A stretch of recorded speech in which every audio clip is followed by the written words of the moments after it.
வேர்க்காடு வாழ்ந்திருக்கும் ஆதிபராசக்தி அவள், வேல்முருகன் அன்னை அவள், வேண்டும் வரம் தந்திடுவாள்.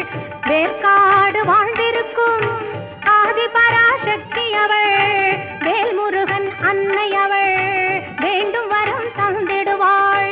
பார்க்கடலாய் அவள் கருணை பெருகிடவே செய்திடுவாள். பார்க்கடலாய் அவள் கருணை பெருகிடவே செய்திடுவாள்.